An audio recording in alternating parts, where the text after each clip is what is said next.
All right. Welcome, ladies and gentlemen. We are live. It's another Hangout series with wisdom, and there's so much to talk about today. Okay, so today I'm having a very special guest. It's not been easy trying to get him on the show, but I really want to appreciate him for his commitment to come on live and share and learn with us. Like I said, the Hangout series basically is for us to learn and share uh, um, and bring the issues to the forefront. So I have him with me today. It's going to be an interesting conversation. Please share the video as much as possible and so everybody can join the conversation. Okay, so my guest today is Ama-opusenibo Randolph Iwo Oruene Brown. um he's the former member, House of Assembly, representing Bonny Degema constituency. Okay, so 1 minute and I'll bring him in. Today we are going to be discussing the youth and political change in Nigeria. There's so much. We started this particular series months ago, weeks ago rather, and we are still continuing because I feel like there's a lot that young people should learn from um, people who have gone ahead of us. So one of the reasons why I'm bringing my guest today. Okay, so without much ado, let me bring him on. Hello, sir. Yeah, good afternoon. Good afternoon, sir. You're live now, sir. Thank you. How you doing? How is Corona treating you? Well, we thank God. We are always with God, and nobody thinks of any other thing than to live. Okay. So we are all thinking how to live. It's true. It has changed our way of life. For me, I've been home for many weeks, working from home and then doing every other thing from home. We are still scared to go out. Welcome to the show, sir. You're welcome. Yeah. So some weeks ago, we started the Hangout series, and basically, like I've shared with many of my guests, is a platform where I see we can leverage on technology like we're doing to be able to educate people, share knowledge, learn from more, and be able to bring some of the issues to the forefront and talk about it. So, and we've done this very well with about 17 episodes so far, and it's been very engaging and very interesting. And I see you watch some of them. I want most of them. Most of them. Okay, okay. Great to have you, sir, and I really appreciate. So let's go into the conversation now. My first question, sir, would be: many people know Honorable Randolph. He was a former member, he's a 30 citizen of Bonny. But I'm not sure many people know other things about you. If you want to share, probably a fun fact about you. So what do people want to know about me? My name is Randolph Iwo Oruene Brown.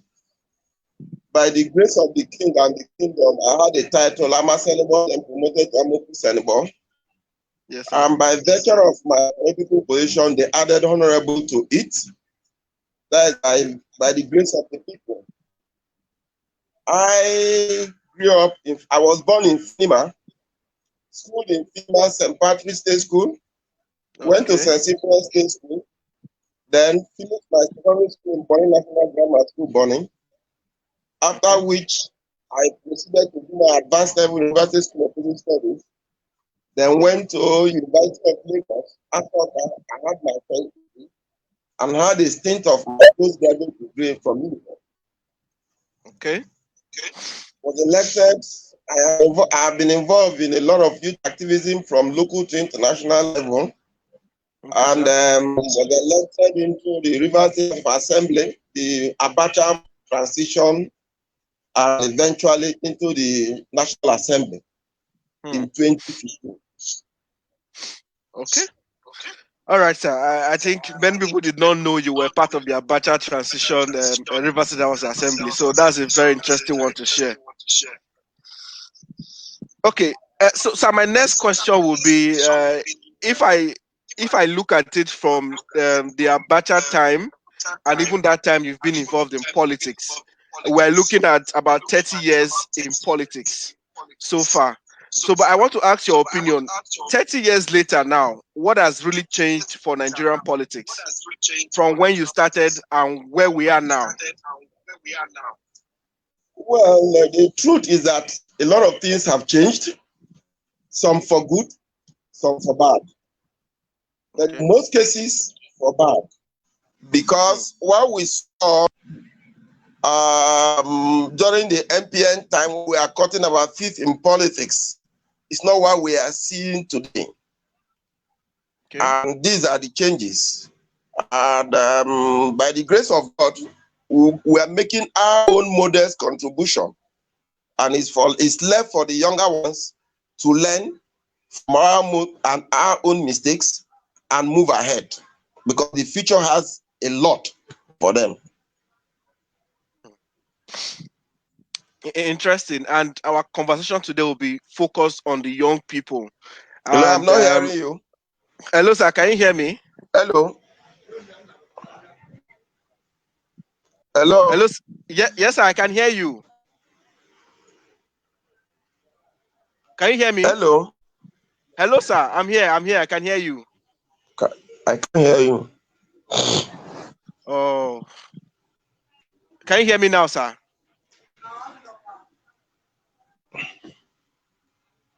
I think you have to check your mic or something, but I can hear you. Please, if you're watching and you can hear me, please I comment can't you can hear hear you. I me. don't know. The audio is poor. Oh, we can hear you so clearly from my end, so I don't know why you can't hear me. I can't hear you.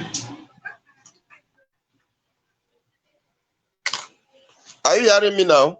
Yes, I can hear you, sir. Are you hearing me? Yes, sir. I can hear you. I can hear you.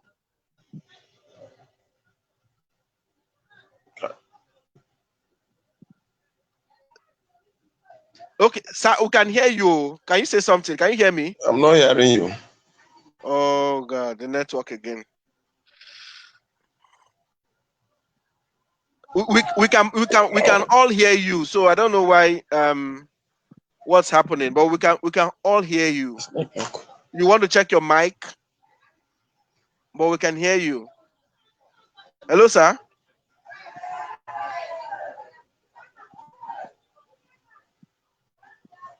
Hello, sir.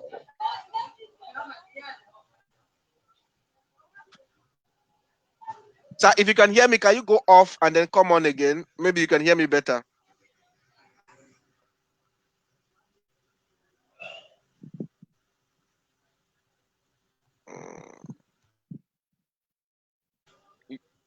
Okay, sir, can you hear me now?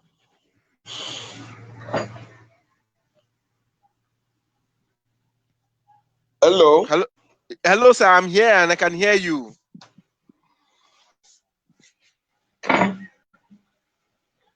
Maybe if you can hear, maybe you should reconnect.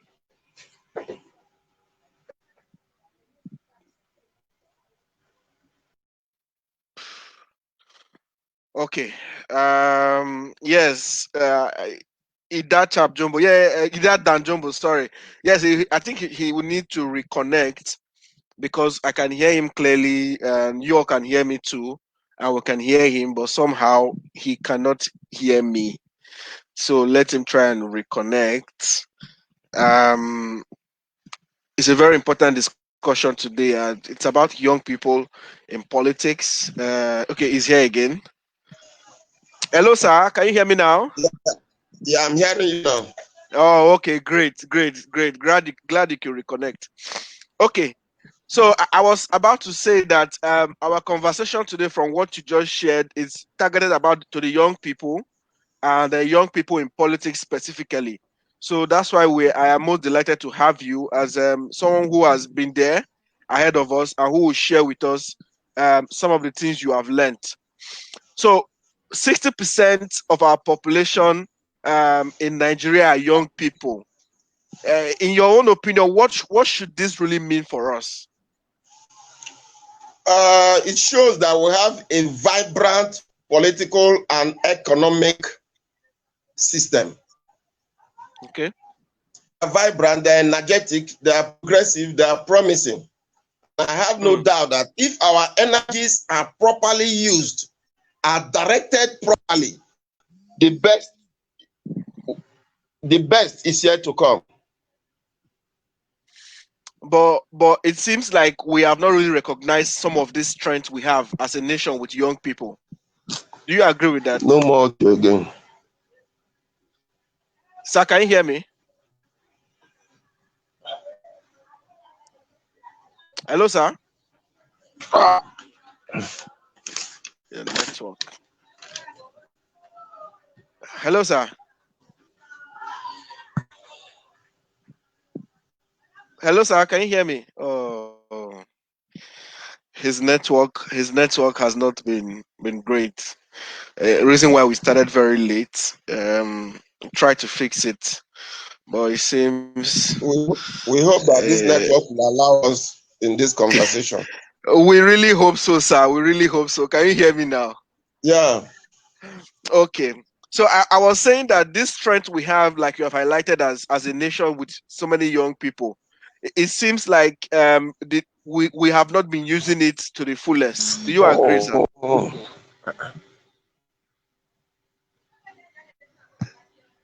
Can you hear me, sir?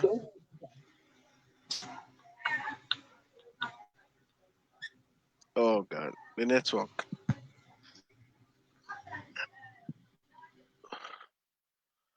He's really struggling to catch up with me. The network isn't funny, but please stay on. We hope it will be stable with time. Hello, sir. Are you there? Yeah, I'm with you. Oh, we really hope the network will allow us have this have this conversation. Okay. So I was saying, sir, can you hear me? I'm with you. All right. I was trying to ask if how well are we using this strength as a nation with young people? How would you say we are maximizing this opportunity? I'm not sure that we are maximizing it maximally. Okay. I'm not very sure because a lot of time we've left on those things we not have done and have done those things we could not have done. So we are heading towards a wasted generation because none of those things, only a fraction of our youth are making maximum use of their strengths, maximum use of their ambition, their energy. For example, you left your comfort zone, you schooled outside your environment, and you are thinking outside the box and not waiting for your fathers or for your mothers to do what is expected of them to do for you. I don't know whether, are you hearing me? I'm with you, sir. I can hear you. Are you hearing me? Yes, sir. Yes, sir. I can hear you. Oh no. So until such a time, our youths move away from their comfort zone and start thinking rightly. A lot of our problem is economic. We are looking at the economic aspect of our life instead of our future. And until such a time, we inconvenience ourselves because we did not have such opportunities that are available today. We did not have 10% of the opportunities that are available today. But we strive, walk outside our environment, and go to where we are today. Are you hearing me? I'm with you, sir. I'm with you, sir.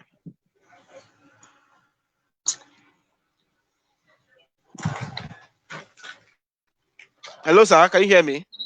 Okay, I'm hearing you now. Okay, okay.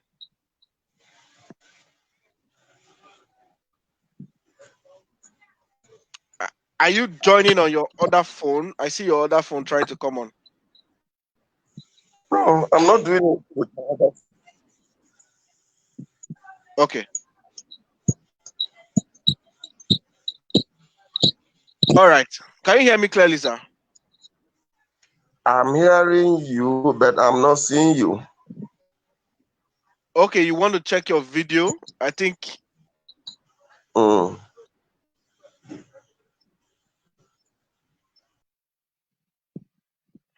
Can you see me now, sir? Hello? Your mic is muted. Your mic is muted. Okay. Can you see me? Hello, sir?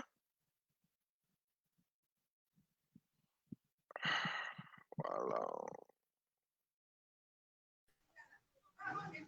Hello, sir.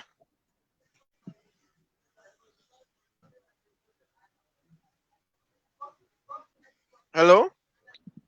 Yeah. Okay, I can hear you, but your video is off. Oh God.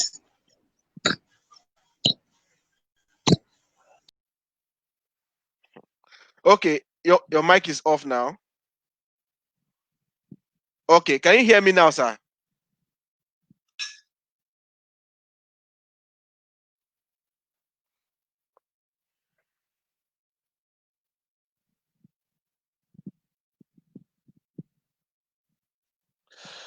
Okay, it's been a struggle. It's been a struggle with the network. Um, please bear with us. Please bear with us. Okay, welcome back, sir. We can see you now. We can hear you. All right. Yes. Okay. I hope people watching will bear with us with the network while we manage it as best as we can. All right. So I heard what you said, sir. We are not maximizing our opportunities, and 10% of the opportunities we have available to us now as young people were not available to you and your generation during your time. But any tips you can give to young people now that are watching? How can they? What can they do better? Yes, young guys should learn both within and without. They should be tolerant. They should be visionary. They should be committed in whatever they want to do. They should not be swayed by whatever that they are seeing, because the future is greater than what they are seeing today. They should be Hmm. committed in whatever they want to do. Hmm. The attitude our present day generation, everybody wants to be or struggle for a particular position. Either you get it or the whole thing should be destroyed. Hmm. I can remember when my generation, when we got into Bonny politics, few of us came around. We don't like what was happening as at that time.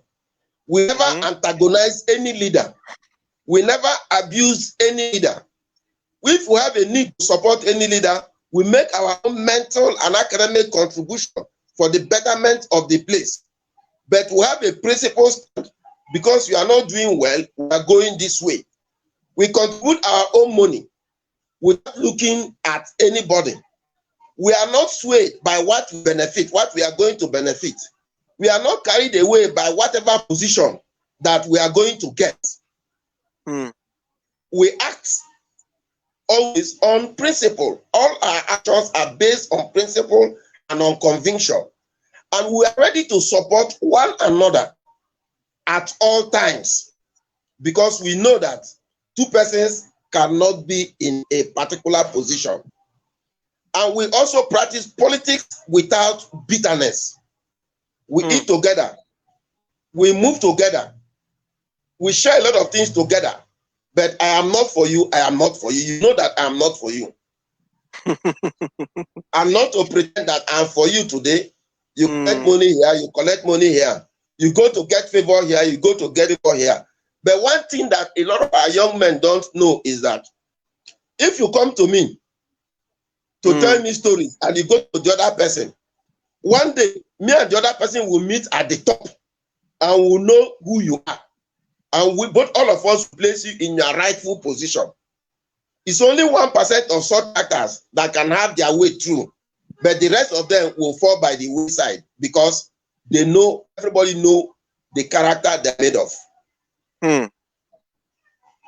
That's a serious one you shared there, sir. And it seems like today the difference is the case. And but I see, especially in our Bonny politics, I see the peace we enjoy politically has been built from over the years down, and it's what we are enjoying now, which I think is a good one.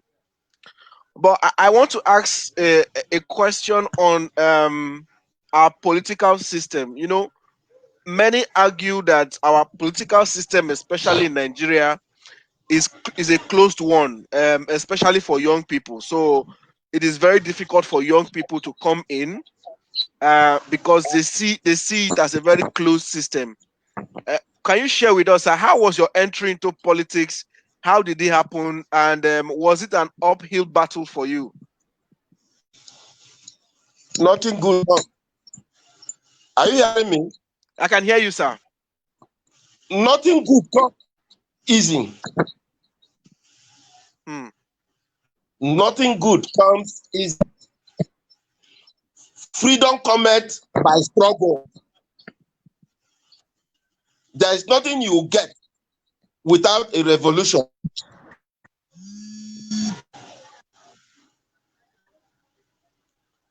And a revolution could be violent.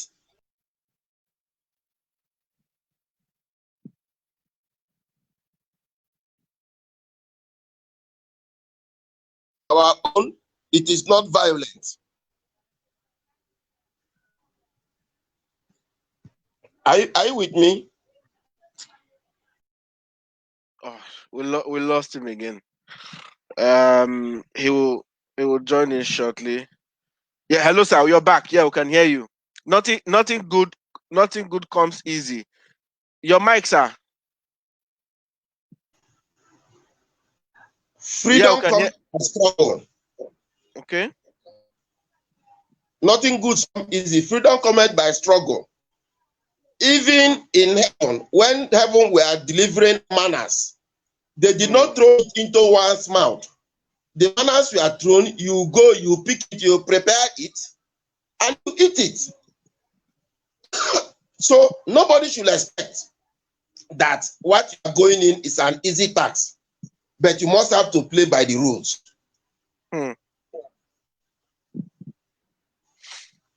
So your entry into politics at that time, you also faced some hurdles.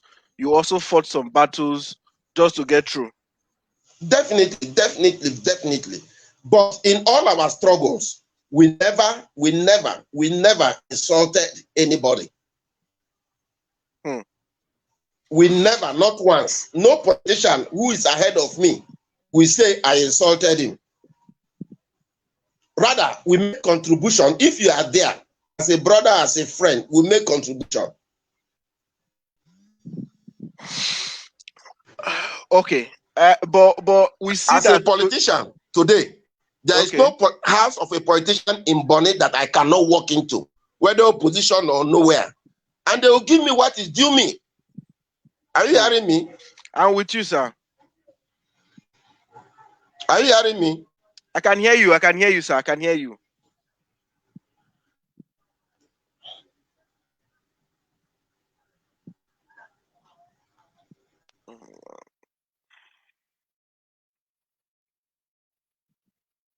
Okay, we lost him, but we'll try and get.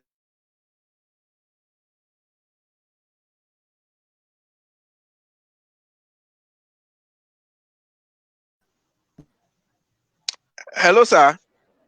Yeah, I'm with you now. Okay. So, but we see today that, sir, some people say that same opportunity most of you had during your time, young people don't get it, especially in politics. That's why many argue that the political system is closed. Do you agree, sir? It's more open now than before. Oh, before, okay. let me tell you how politics is arranged. It comes from the national to the state to the local government and to the world.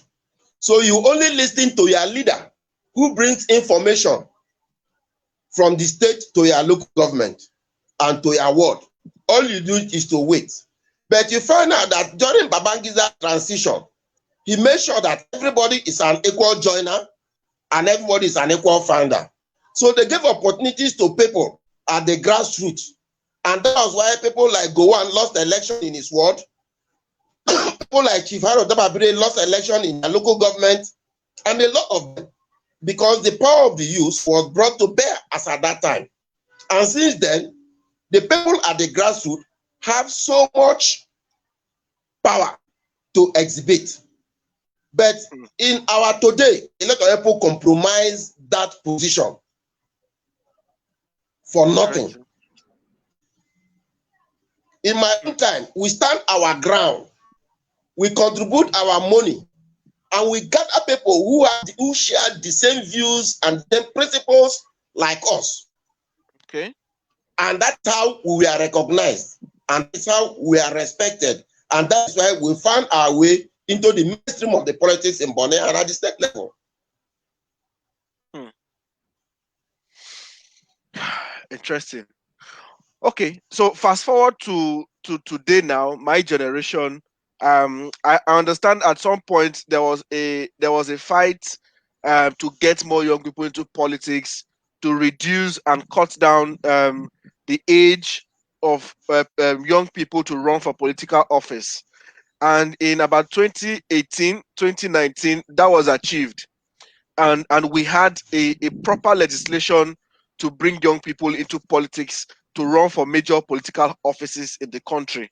And that bill was a not too young to run bill that young people achieved in 2018, 2019 before the general elections.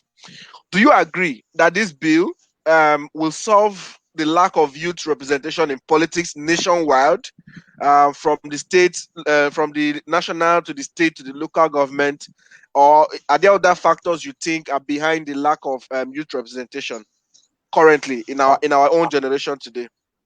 I have said it and I'll continue to say lack of commitment, lack of vision, lack of strength, lack of ambition. These are things that are militating against youth participation.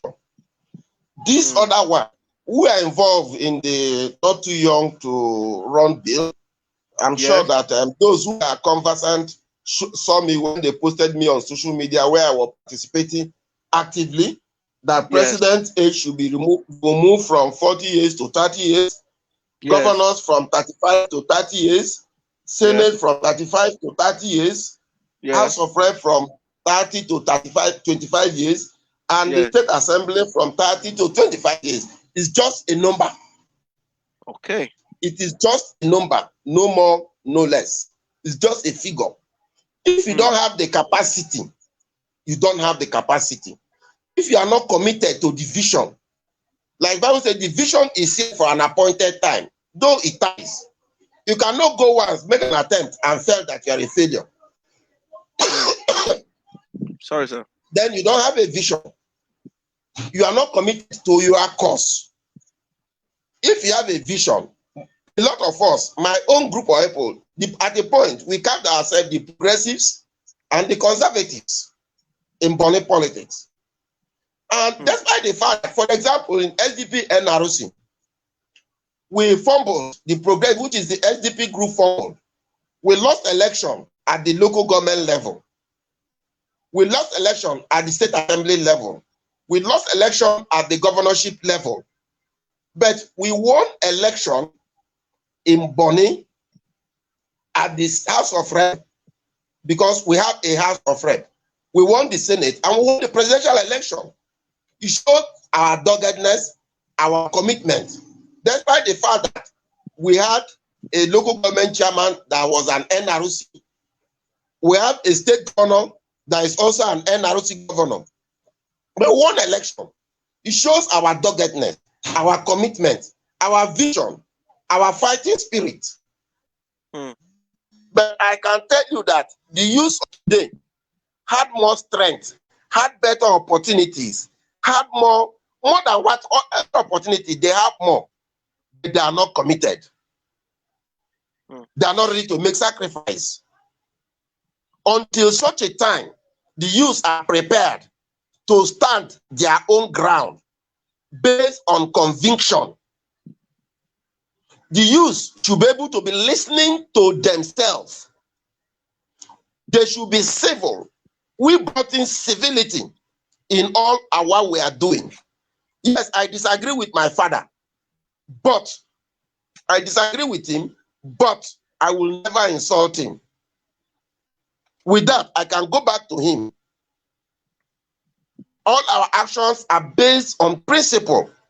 And some of the actions were there.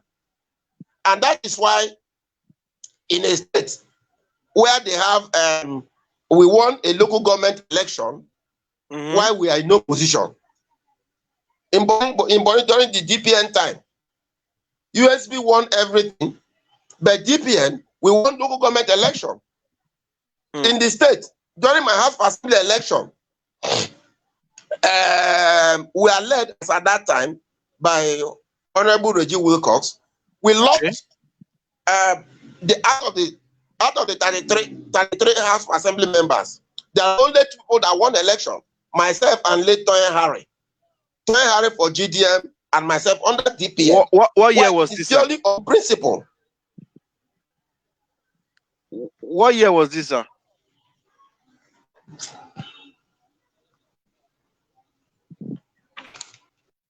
Hello, sir. Can you hear me? Yeah, I'm hearing you now. Okay. I was asking what year was it? That was 1989. Yeah, about 89.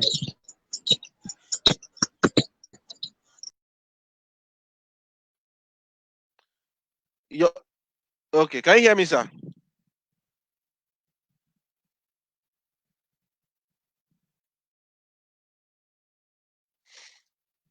Okay. We lost him again. We'll get him back shortly. Please bear with us on the network. Okay, he's here again. Okay, sir. We can see and hear you now, sir. So this was 1989. Interesting. Yeah. So, but I want to I like to come back to today again. You know, sometimes in the politics, when especially as young people we stand our ground, mostly when we don't even insult anybody, when we stand our ground on certain issues, a certain kind of candidates that want to run for office, or certain kind of ideas, even our fellow party men see us as disloyal. So I want to ask you, from experience, how would you define loyalty in politics? What is loyalty in politics? Loyalty, I believe in loyalty, but not blind loyalty. All those working with me know that I have a listening ear. I sound the feelings of everybody or make my own position clear. Blind loyalty is when you cannot contribute to your boss and you are grumbling. You are not going to oppose him. You are not going to fight him. But there are times, let me tell you, during SDP, NRC SDP, they imposed a chairmanship candidate on us. They imposed, being SDP, they imposed a chairmanship candidate on us. Got a chairman, got a deputy chairman. Okay. And we lost the election. There are people that came out from my own ward, make sure that I won my councillor. But there are times you cannot go against the tide. You will allow the will of the people to prevail. Because you must have campaigned, you must have worked. That was the election that brought Victor Danjumbo as the chairman of the local government. It was because of the disagreement. So loyalty means standing firm by your leader based on principle and not going to gossip to curry favor. So if you disagree with your leader on that said principle, how do you advise young people go about it? Your leader who is very reasonable will know, because there are times, most times, your own perception, the way you see issues may not be the same way your own leader is seeing an issue. That's So correct. the onus is on you to convince him. And when you convince him, he will appreciate it, if not that moment, but in future. And he will now be more loyal to you and will listen to you the more. Because there are times that must have to stamp their feet because they are convinced that they are going the right path. Because as a follower, you may not know all. Okay. Okay. I asked this question because just like it is bordering on my mind, a lot of young people who will be watching it will be the same issue bordering them on their mind because we see it play out a lot in our today politics.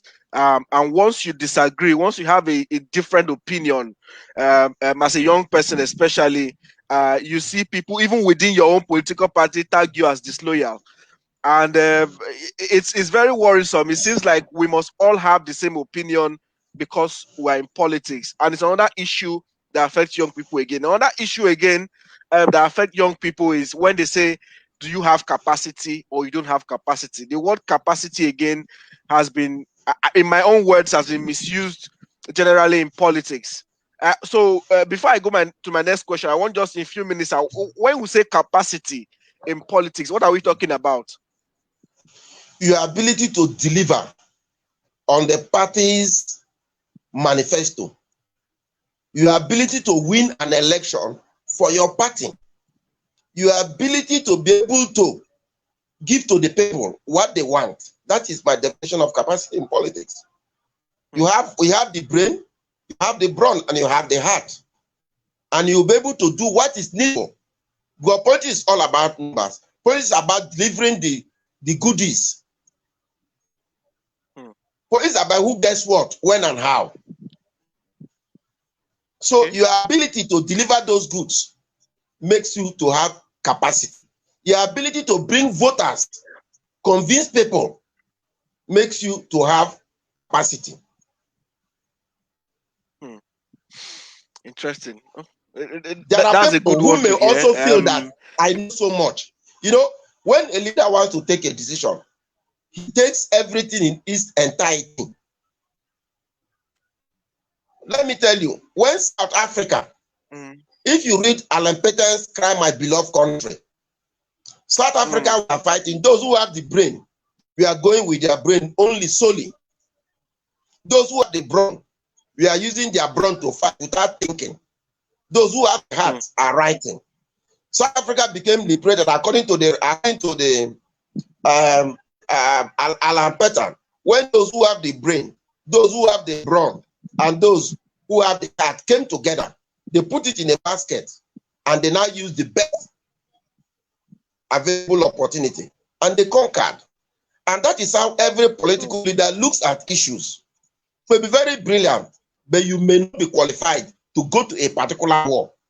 He may not want you, he may not want to use you to go and face a particular situation. So circumstances differ. Circumstances sometimes determine what and who to use for what. Interesting. So, sir, after we go through all of this politics now, the capacity, being loyal, and everything, when we come to the political field, one of one of the issues we now have to face is election, winning an election. And over the years, many people, especially young people, have lost hope in our electoral process in Nigeria generally. And it's a failed system that has not given us the best of our very best when it comes to politics and leading us as a nation. Can you share with us how did you succeed to win some of your elections, and how did you go through the broken system? See, let me tell you wisdom. Win an election is predicated on plans, strategies. There are a lot more that are done before an election day. So you cannot just come on election day and say, and if you say rigging, rigging is a function of permissibility. If an environment don't want you, you cannot have it. It's only 10% of the time that an environment don't want a particular thing that they will get. If not, an environment plays a role. If everybody in a particular place said, no, this is what we want, we've tried it. I have been involved in it a lot of time, and I get what I want because people want what we want. We know that we got to a point where they are writing results and announcing, and you'll be ashamed. If nobody wants you and you are imposed there, you'll be ashamed. You cannot function. You cannot function. There's nothing you can do about it. So of what importance, of what use are you if you are not enjoying the goodwill of the people? So rigging election is a form of permissibility. But we cannot lose faith in the electoral system because it evolves and it continues to evolve. They are changing. What we met during MPN time is not what we saw during SDP time, where there's an open ballot system. And it's not what we are seeing today. I could remember I was involved and participated actively in the amendment of the Electoral Act the president did not sign. It is part of a way to deepen the electoral process. It did not come up that way, but I'm convinced that the 9th Assembly will do something that will improve on the You want to share with system. us some of the content of that Electoral Act that wasn't signed? What would have changed? What would have changed? Electronic voting, transmission of electronic voting, transmission of the results straight to the central portal. So as you are voting, your vote is counting at the center. And after they finish, they are going to advertise, publish the result, and people can snap it and do whatever they want to do with it. Okay, but did that act capture if I'm voting from somewhere like Ishilogono in Bonny now or Degema in Bonny that has a poor network reception? Did that electoral act capture some of these hitches that will occur? Yes, because ordinarily they have batteries, they made a provision for batteries, generators for the voting machines. Because like in National Assembly, when we are working on constitutional amendment, we use our card to vote. We use our cards to vote. And it is glaring. Everybody is seeing as you are voting 1, 2, 3. It is counting there. Those who are saying yes, those who are saying no. So it's a question of our political, the leadership having the will. And I'm sure we'll get to this. Interesting. It is our hope that we get there. Because for me, I feel like our electoral system has not helped us in producing the very best of the best when it comes to politics and leading our country.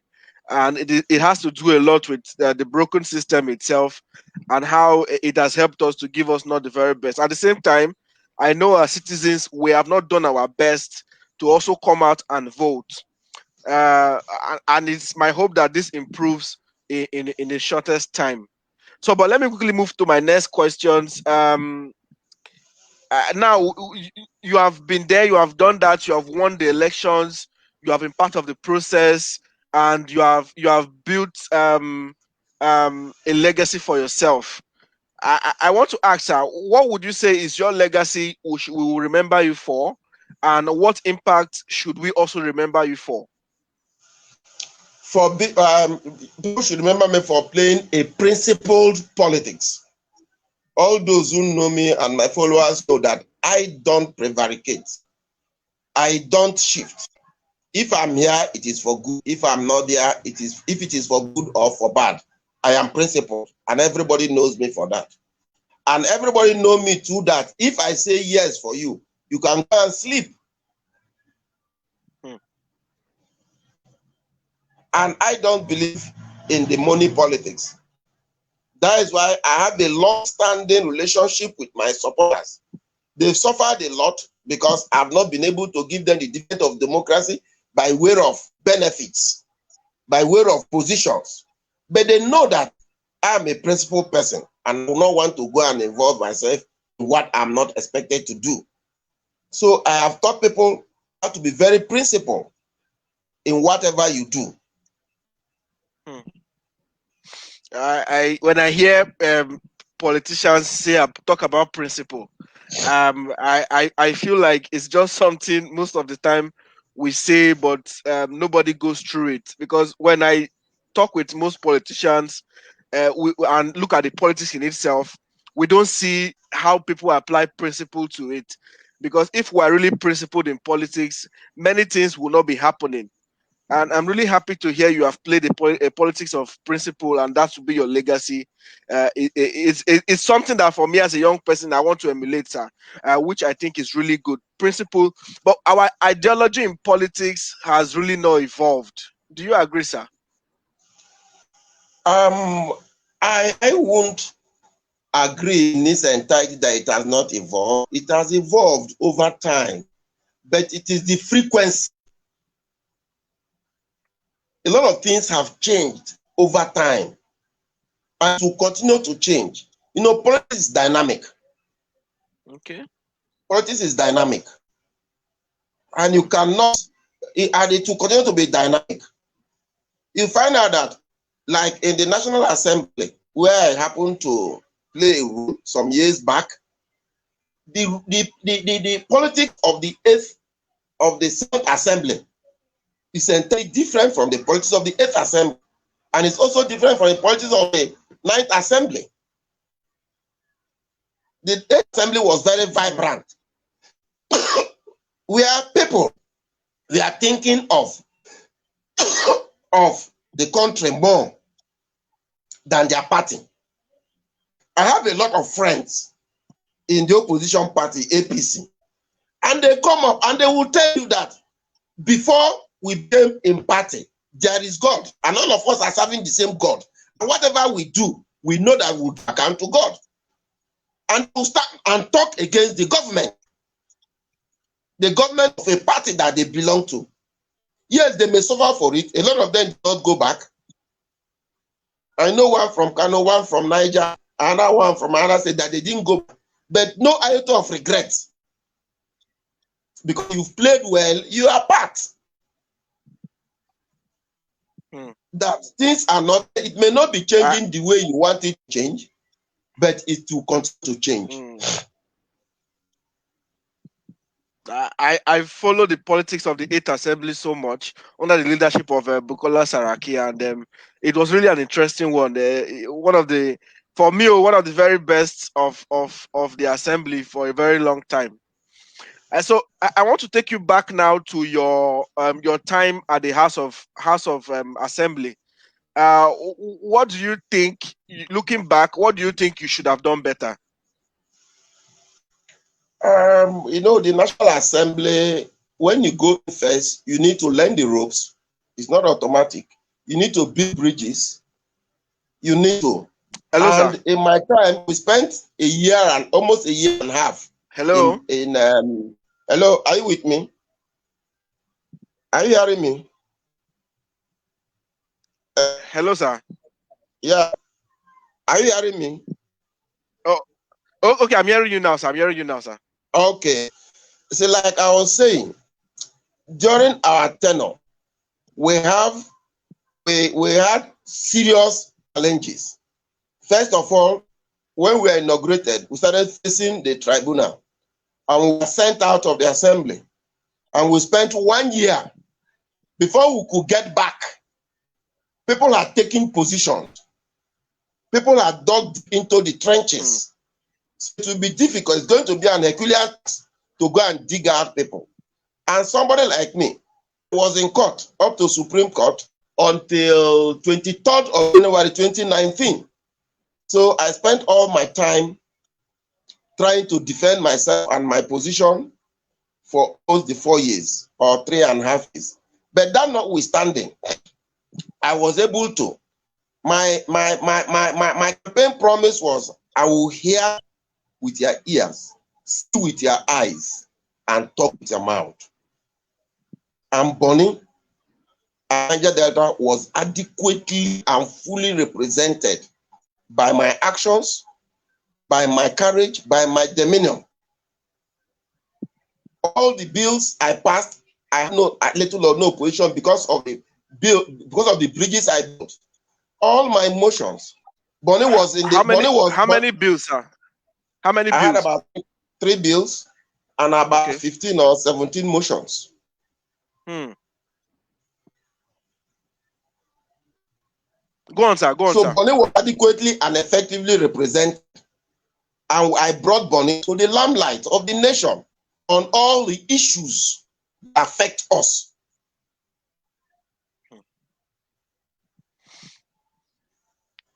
So looking back now, probably the time you spent in court was one of your main issues, which would have been spent. Issue I did not allow it. It's an issue I did not allow it to deter me from my focus of seeing with the people's hearing with their ears and speaking with their mouth. I make sure that every opportunity I have, this part of my campaign promise was brought there. Okay. I very interesting, because we personally, I followed your stay at the house, and truly you were very vocal, you were very vibrant, and you brought to bear many of the issues. I think one of the reasons why they call you the Amadabo of the Green Chambers. The Green Chamber. Okay, sir. But another thing that worries me the most, especially when we come back home to Bonny now, is we see that many Bonny politicians don't rise to the national level in the politics of Nigeria, and we after the politics in Bonny, we seem not to rise to any other level. And I have a question here for you from the comment section. Someone is asking, with your experience in politics, with your experience in the political scene, sir, what do you think is the reason with our elite politicians in Bonny not being active in state politics? So we have the issue of not being active in the state politics and in the national politics. What do you think is the problem about this, sir? Well, you people have seen a gap in our own time. So it's not an issue of problem. You people should fill in the gap. There is a gap which people have identified. So you people should work towards filling in the gap. And like I told everybody who after I left National Assembly, as a person, I opened an office in Abuja and have an accommodation I am renting in Abuja. The reason is that I cannot go to the National Assembly and come bother myself with the politics of Bonny. I will make my own contribution, make my own suggestion, do whatever I know I can do, but I'll have to put my head there. Because one, like I told you, I build bridges. I have friends. I met people. I watched the proceedings in the National Assembly. I touched base with them. Some of them called me. In fact, one of my friends from Jigawa last week called me, Brown, how are you doing?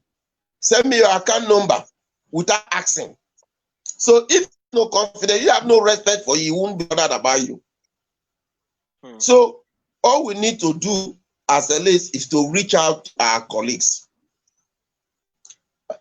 I am not somebody who comes to the social media or just to show. No, I'm reaching out and I'm digging deep in Nigerian politics. I don't need to shout about it. But if it's a gap that you younger ones have identified, work towards filling it. Okay, I agree with you. I totally agree with you. And for me, I think it's truly a gap.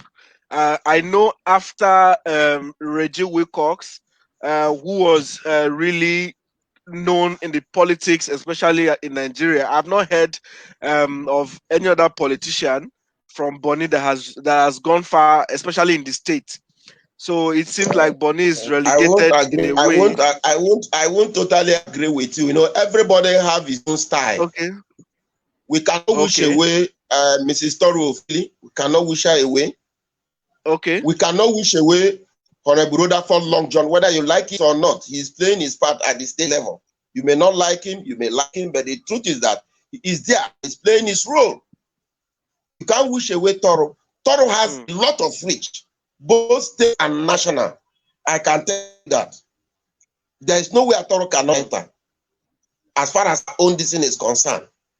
I believe that Rutherford is also doing his best at the state level. All of us have our limitations. We have our vision. So nobody should blame us. There was a time Vincent Pro was there doing very well. Ibianimi Green was also there sometimes doing well. But Reginald Wilcox is a bulldozer. At a point, because he belongs to the conservative school, and we, my own, belong to the progressive school. We disagreed. But there was a time we met together and we unified Bonny politics under what we call ODA, United Democratic Alliance. And with Reggie and us joining together, we got what it takes. He had gotten what it takes with his team. And we were able to flush every other thing in Bonny politics. It's a question of the synergy, because we need ourselves to climb.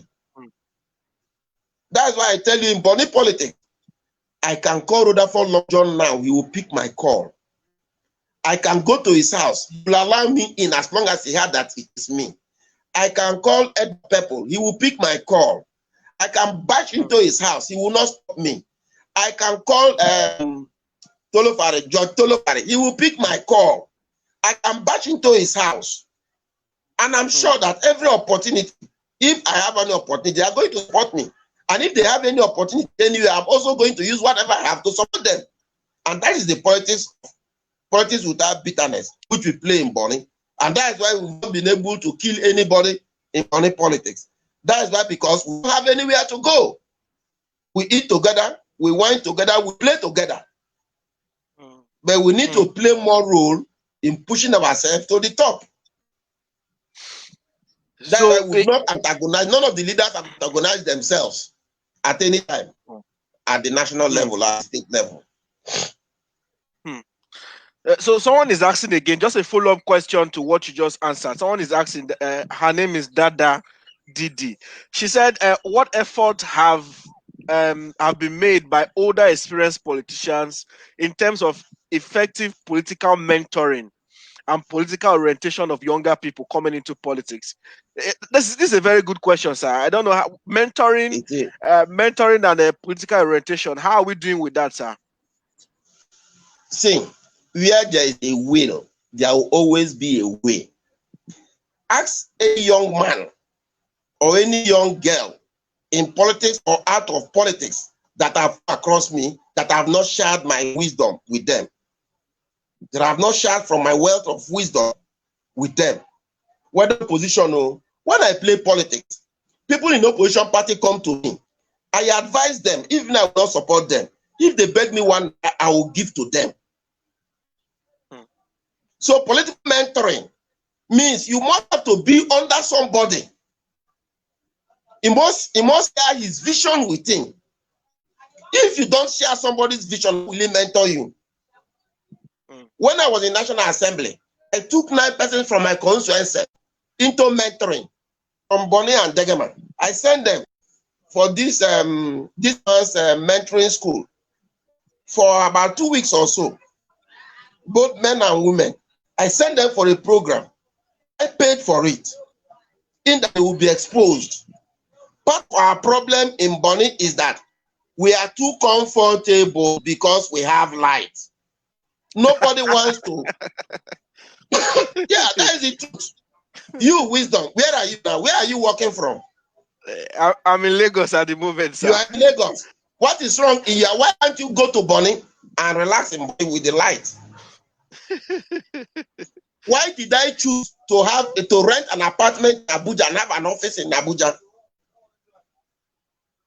How many of anybody who has come close to me, I will tell them it's not the best place for you. So fight from outside. Let me tell you my experience in my political life. I played senior politics. I schooled in Lagos.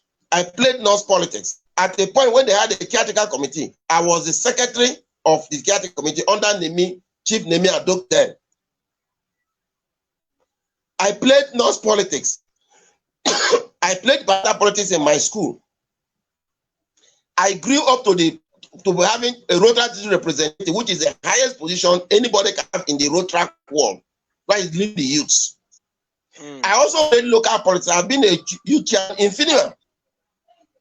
We also got organizations, Bonny and all the rest of them that we played. These are preparatory grounds. While we are loyal to our fathers, I was loyal to Chief David Brown, Chief Chapp-Jumbo, Chief Jama. We learn from them. We listen to them. They send us messages. But a lot of young men are not prepared. They will only call you a mentor if you can provide the basic needs of life for them. If you can push them for a position. They are not prepared to inconvenience themselves for you. Ask people like Chief Golden Wilcox and all the rest of them. When we are in politics, when you go to meet with your oga, you don't even sniff to know what is happening. You will just go. And when it comes to carrying back, nobody tells you what has happened. But today, everybody is sniffing to know what is the decision and they will carry rumor. Those who quarrel what is happening, what is not happening. You dare not even ask your leader what is happening. All that is going here, he's going here, you follow. And that is all. You don't have a right and you are happy. But you are learning the rules by example, by listening, by talking to his talks, by his presentation. A lot of our young men know more than the old people. So what the old people are doing is to put hand on their jaw and watching at them. And they continue to make a mistake. But anybody who comes across my path, I don't hesitate. Some of them regard me as talking too much. Whether you're opposed to me or whether you criticize me, I've not antagonized anybody any day for criticizing me. Rather, I will make you my friend in that you look at issues from my own perspective. Let Molo know my work in Abuja when I was addressing in the road tract, when I was addressing the internal affairs minister and other ministers. I was called upon in Sheraton to address. I came in from Lagos. It was then he knew me. But even at that, when I went into political listening, he was opposed to me. But one day we are just talking at Allison, around Allison Square. And he now knows to me, say, Rand, now I know what is motivating you, what is pushing you. And from now on, I will be apostle. We are contemporaries, we are friends.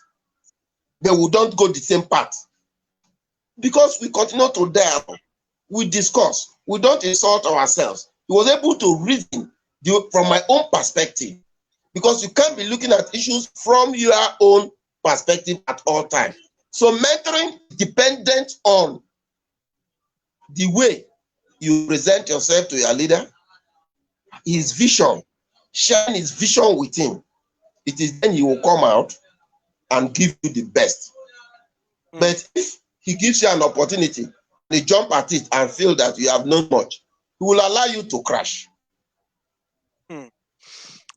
Honorable, I want to agree with what you have said, especially in the area of criticism, because we all saw how you remained silent, even with all the issues that happened in 2019 till date. You have remained silent about it, and we saw you still campaign with your party and other activities. So in the area of criticism, even while you were in office, we saw how you made good use of some of the criticisms to run your office as at that time. So I can really align with what you have said. And someone in the comment section is also aligning with that thought. So that's a good one. It tells a lot about your kind of person. And for the issue of mentoring, while I also agree we have an issue with followership, especially with our young people, they only want to follow a leader when he can provide the necessity of life, especially when it comes to money. At the same time, too, I want to blame the other part on our leaders for not correcting some of these issues when they see them and not speaking to them. So some of them just allow you follow along, you tag along, and without guiding you properly. So I think it's one of the issues we have also had. If they have not taken advantage of these young people that are following wrongly, I think maybe we would have been correcting the issue of mentoring. But I like you could comment on it. It's the reason why we have these shows to hear what leaders like you have to say on these things, and people are learning, which I think it's a good one. See, wisdom, let me So tell I have you, no okay, leader, sir. no leader will want his Mm, follower to fall. No leader will consciously allow his followers to fall. to I fall. can tell you that. Okay. But when they see Okay. that you are incorrigible, they will not correct you, they will just allow you. And Mm, it's one major thing that is wrong, why a lot of young men don't grow, is that they will come to Randolph. Oh, wisdom is that, wisdom is that, wisdom is that. Randolph will not say anything. Randolph will just keep quiet and be looking at you. They will go to wisdom. Randolph is this, Randolph is this, Randolph is mm, that. But they don't know that as leaders, we are going to meet and your issue may come up. And when your issue comes up, mm, I've had a situation where we are nominating somebody and they nominated a particular woman. I stood my ground, this woman na bad woman. Are you hearing me? I'm hearing you, Are you sir. hearing me? I said this woman I'm na hearing bad you, sir. woman. The leaders were all there. Honorable Rutherford called the woman in. Say, see wetin Oga Randolph dey talk. And I said it before her. She lost it, but subsequently, she got back that position much, much later. And she became my friend. Because I told her that you can't be creating problem in the system. That is a way of correcting the person. But there are people, their life and blood are used to doing such things. So what the leader will do will be to look at you, and in most cases will not give you an opportunity. Mm, Because we leaders had a yeah. way of reasoning. We have a way of seeing issues. If I'm very, very concerned, I'll make an inquiry. So a lot Mm, of our young men should be patient. Patience is key in success. You should be committed in whatever you are doing. You should be honest in whatever you are bound to make mistake. You are bound to make mistake. true. So, but the mistake will be a genuine mistake. Mm, It should be a mistake, that's true. or it's not going to be an intentional mistake. Okay. You get me? Yes, sir. I'm with you, sir. A lot of what you have said is like learning so much for a lot of young people watching, and I appreciate that so much that you could share this. So we're about to end this session, but I have two questions so that we can round up. Hello, First, yes, sir. Can you hear me, sir? I'm back. Can you hear me? Yeah, I'm hearing you. Uh, oh, okay, we lost him. He'll be back on again. The network was stable for a bit, and or okay, sir, we can hear you now. Yeah. Yes, sir. So we'll end the session in a few minutes, but I want to ask you. Tomorrow is Democracy Day. I want you to comment a little on our governance in Nigeria. Tomorrow is Democracy Day, and many say since 1999 till now, our various leadership across all levels make it look like governance is rocket science. So 21 years of democracy, how would you say we are fed, sir? Well, there is no system that is cast in stone. We are learning and we are Okay. faltering and we are moving. The most important thing is for us to learn from our mistakes. Democracy had come to stay, all things being equal. And we hope that people behind will come and do better. We are growing.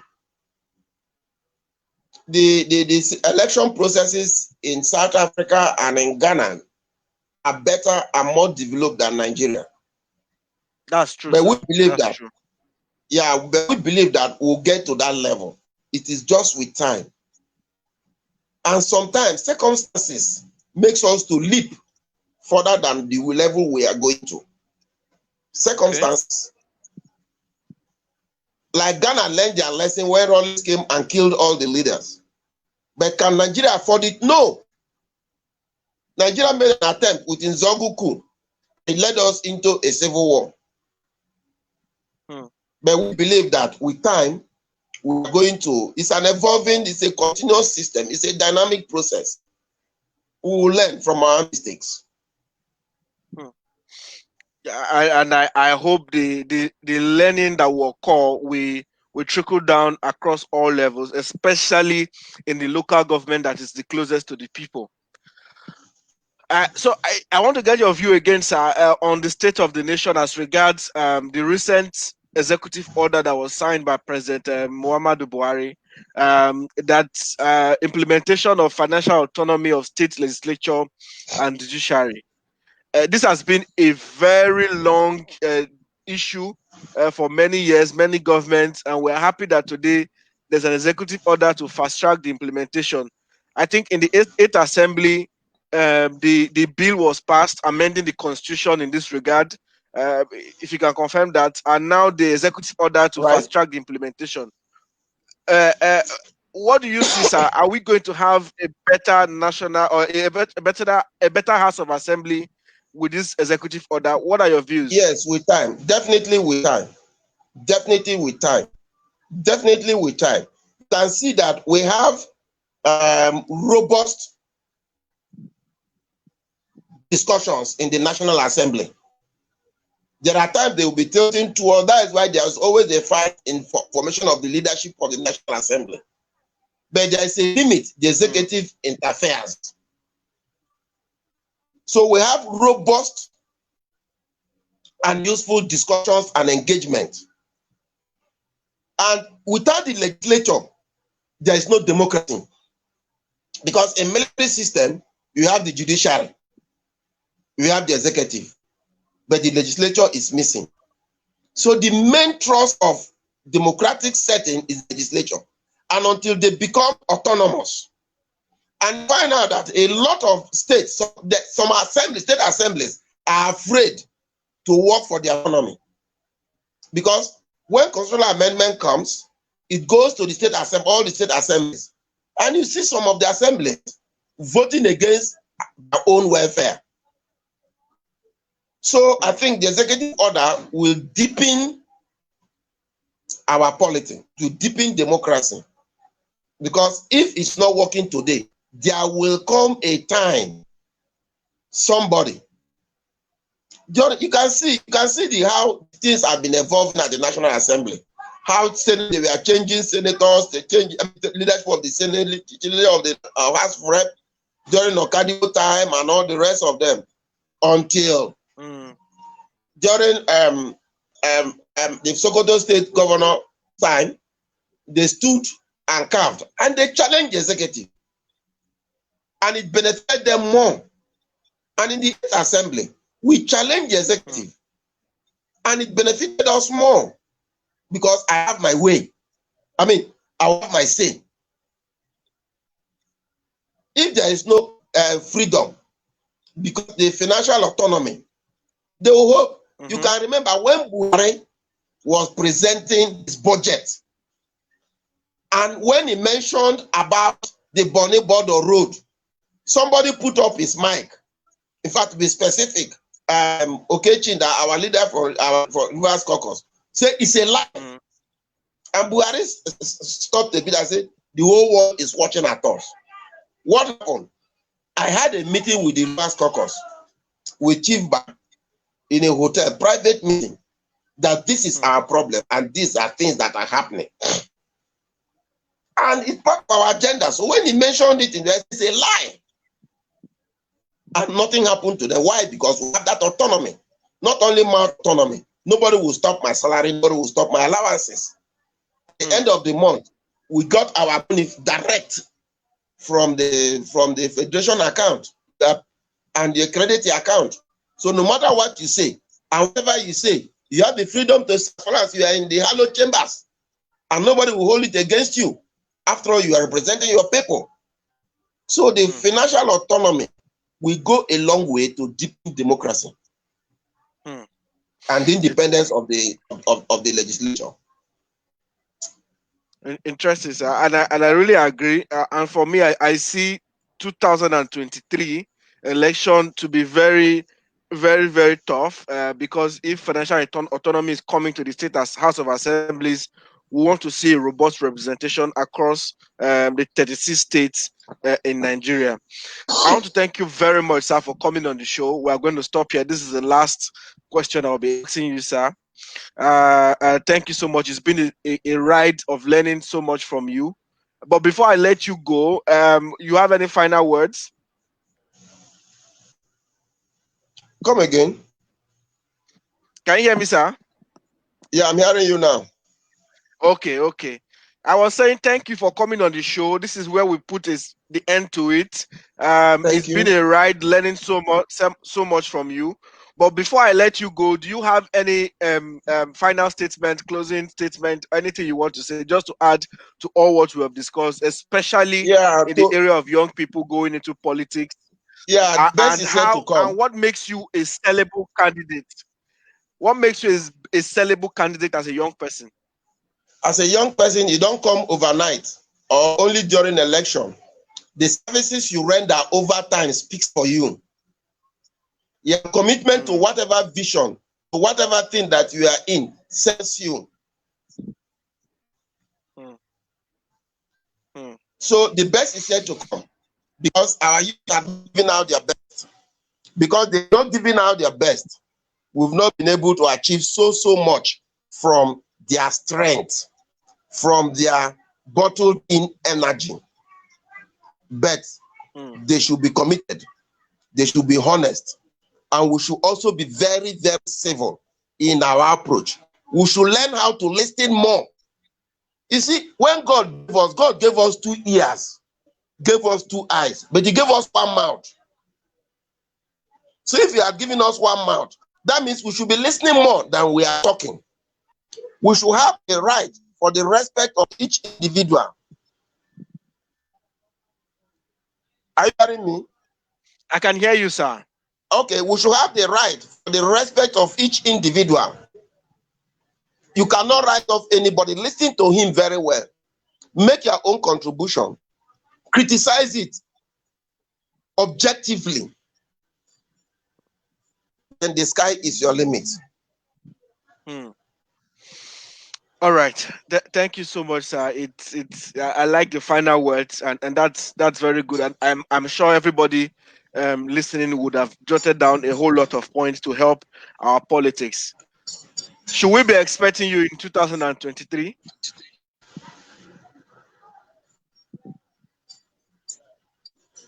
Hello? Yeah, hello, sir. Can you hear me? Yeah, I'm hearing you. Okay, I was asking, should we be expecting you in the politics again in 2023? Once a point, you continue to. It depends on the role that you are going to play. You can play at the backstage, you can play at the forefront, it can come at any level. So, but let's watch that. It's too early to discuss 2023. Okay, sir. All right, sir. I'll let you go now. Thank you so much for coming on the show, sir. You're welcome.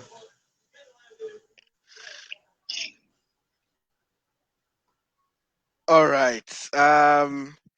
That was a very interesting 1-hour conversation. The network wasn't helping us, but I'm really grateful.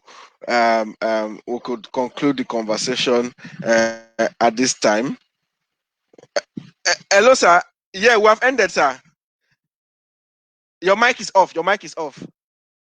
Okay, thank you very much. And Yes, Mog Elbow, we thank you, encourage sir. you. I appeared in order to encourage you because you Thank are you, sir. getting it right.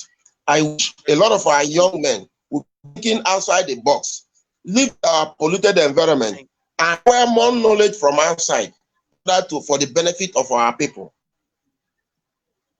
thank you, sir. Because you are doing so well by Thank you, sir. selling us outside the world. Thank you so much, sir. I really appreciate your time, your support to come on the show. I really, really do appreciate it. Thank you so much, sir.